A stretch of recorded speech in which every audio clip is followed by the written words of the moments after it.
Hi, this is Carol Brown. I'm the Managing Attorney of World One Law Group, and welcome to the webinar for HR managers and professionals on navigating immigration. This month in March, we're going to talk about how to register an employee for the H1B cap lottery process. So let's get going.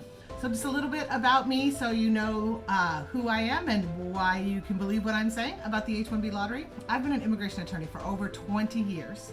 I'm a graduate of Yale Law School, and I have a master's degree from the Kennedy School of Government at Harvard University.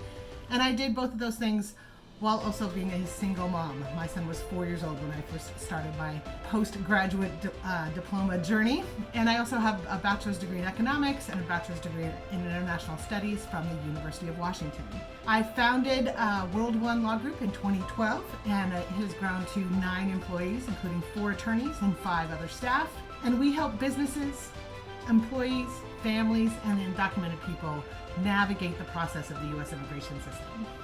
So first we're going to talk about what are the requirements of the H1B visa. There are requirements for the position to qualify for the H1B, and there are also requirements for the individual qualified for the H1B. There are also requirements for the beneficiary to be eligible to the H1B visa. For the position requirements, the position must be a specialty occupation. That means that the position must require at least a bachelor's degree or the equivalent as a minimum requirement for the position, and the employer must pay at least the prevailing wage paid to other similarly situated individuals in the same geographic area where the individual is going to be working, and they must also pay at least the rate paid to other similarly skilled employees in their own firm. For the beneficiary requirement, the beneficiary must have at least a bachelor's degree or a U.S. equivalent.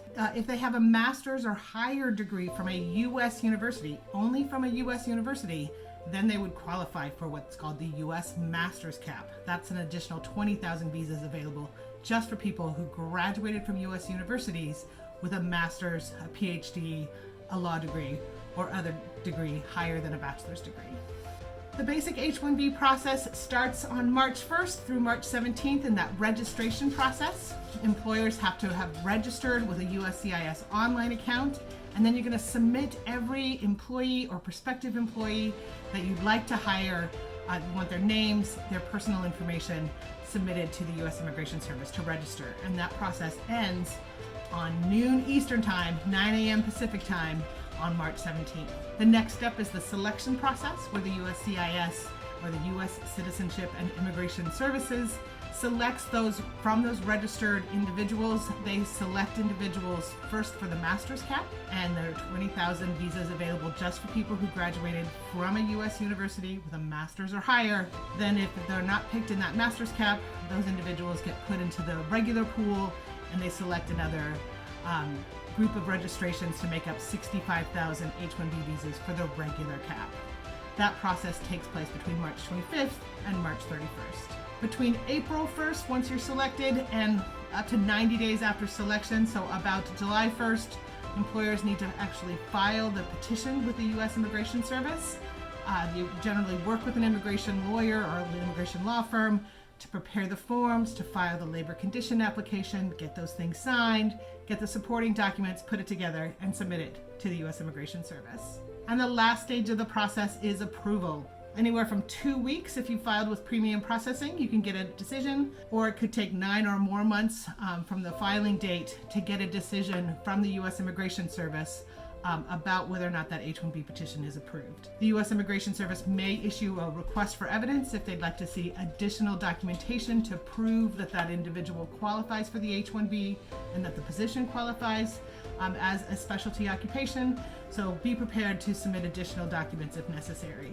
Once the Immigration Service approves that case, they will send an approval notice called an I-797 notice of action, and that's how you know that the petition is there approved. So the first step of creating that USCIS online account, the USCIS has an online portal, and employers must first register as an H-1B registrant on the online account process before you can submit registrations.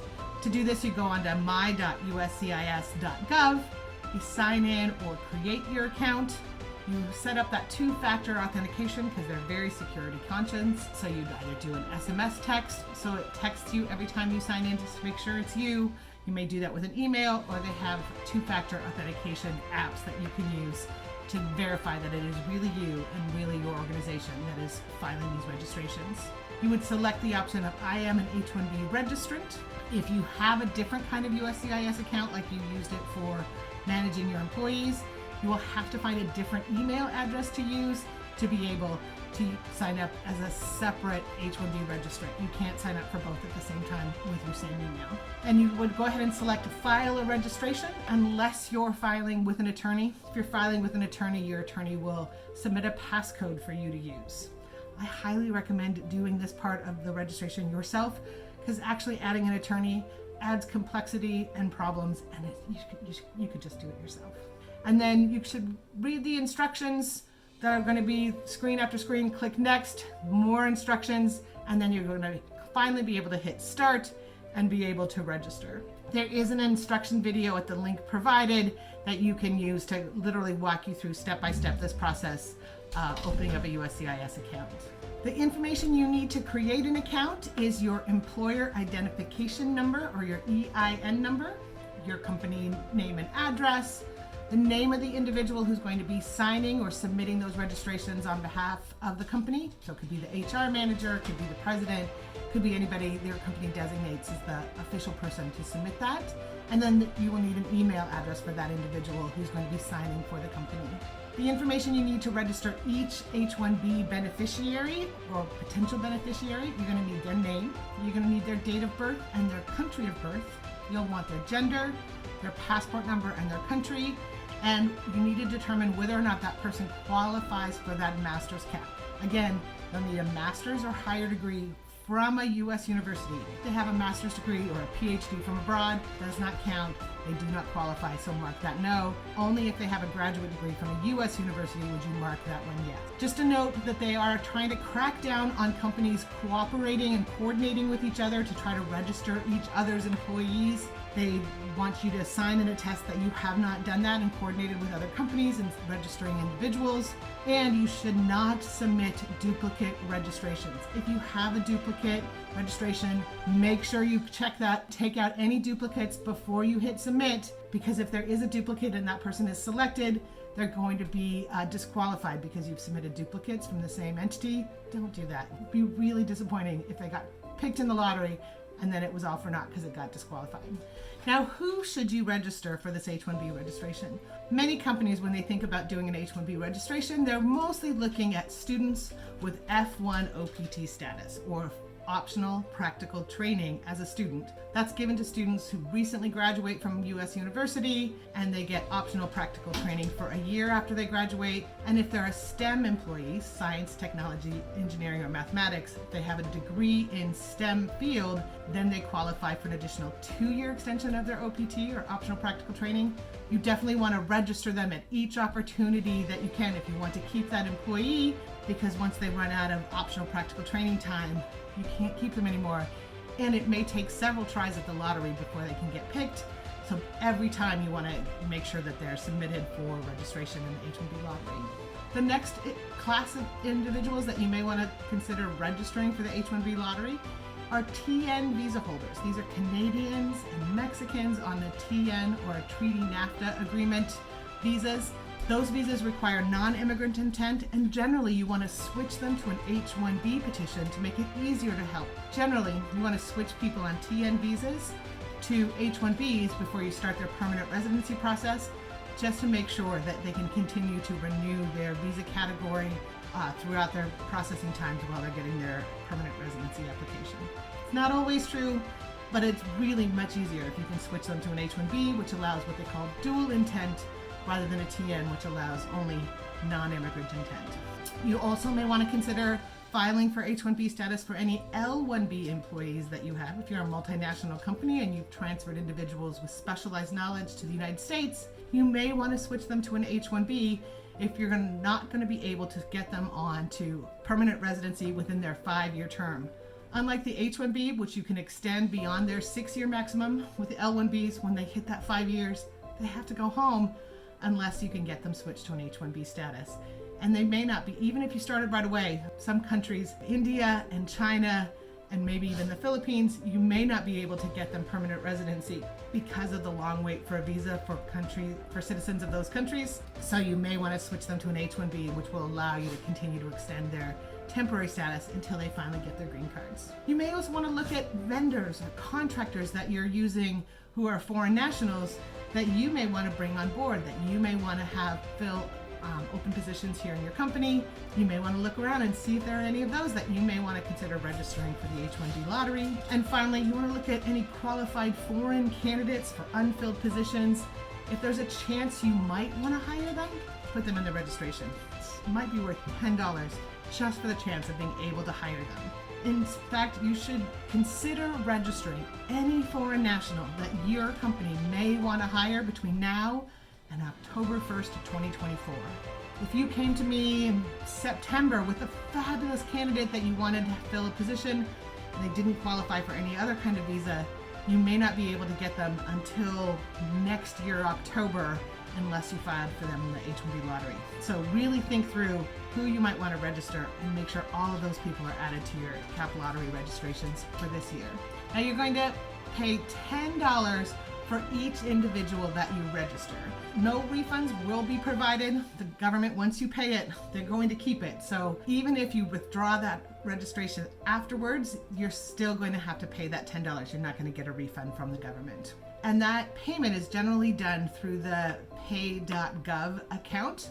And so once you register and submit it, you'll be taken to that pay.gov account, and you can pay through an electronic funds transfer, through a credit card or a debit card.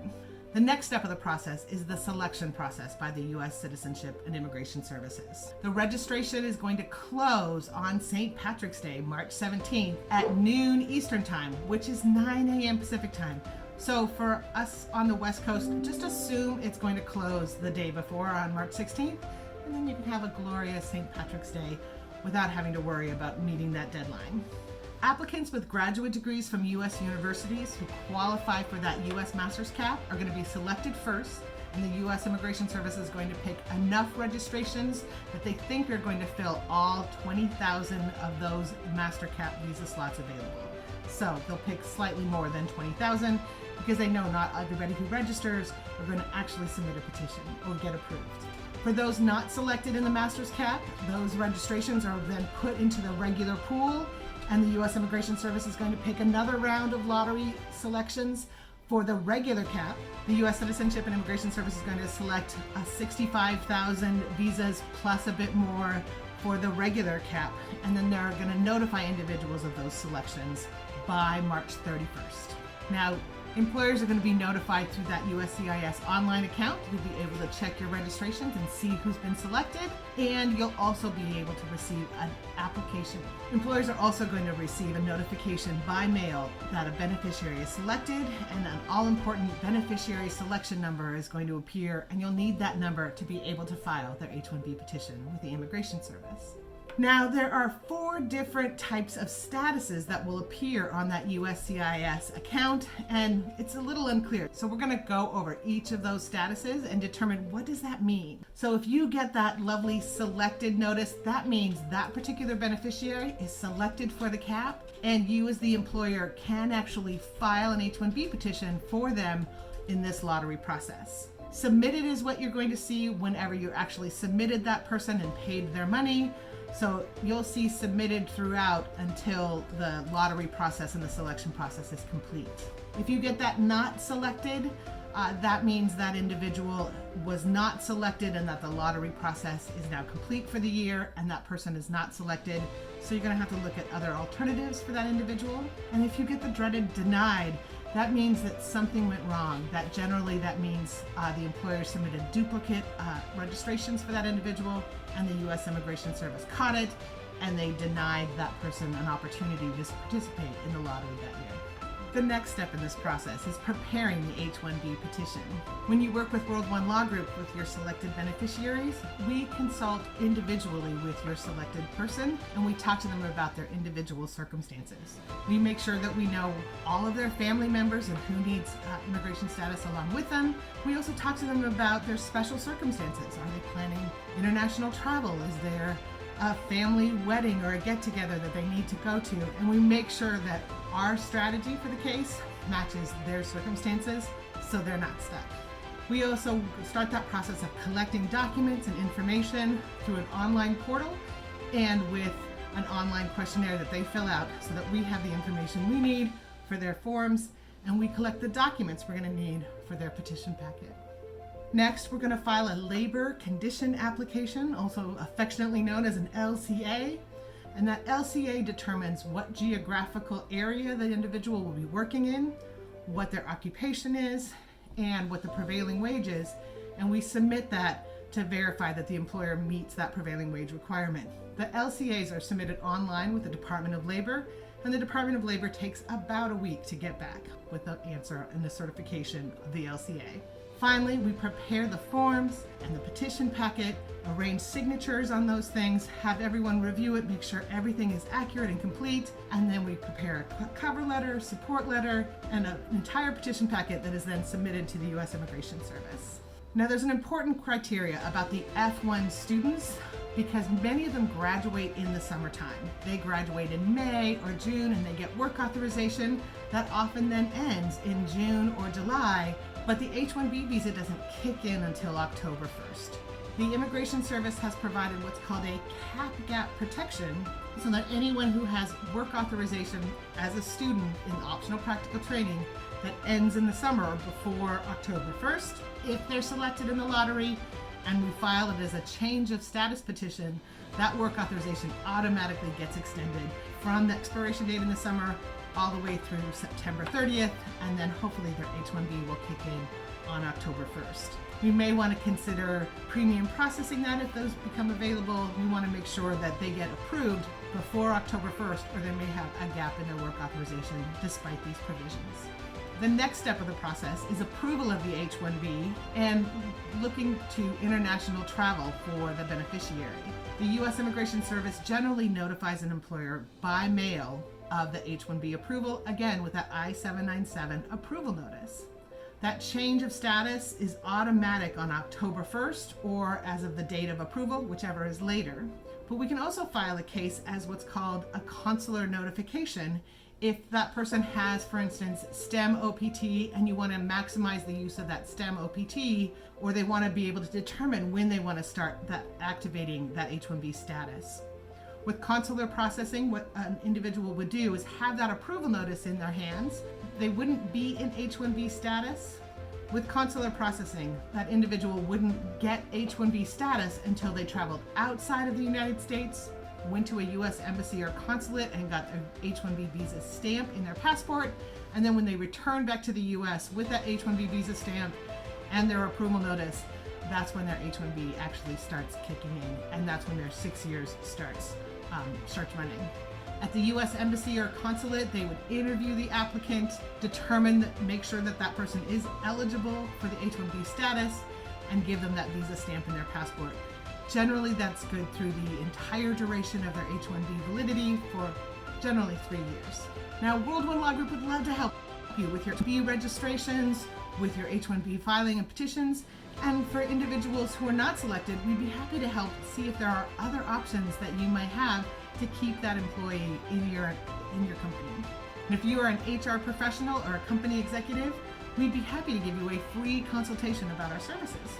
You can contact us by phone at 425-250-8110. You can go to our website at world1law.com, and that's the number 1. You can email us at info@world1law.com, and our address is listed there in Bellevue, Washington. Now, I want to thank you for your attention and for following us today. If you have any questions, feel free to reach out and give us a call. If you have any questions, don't hesitate to call or email us, and like and subscribe our channel for more information like this. Thank you.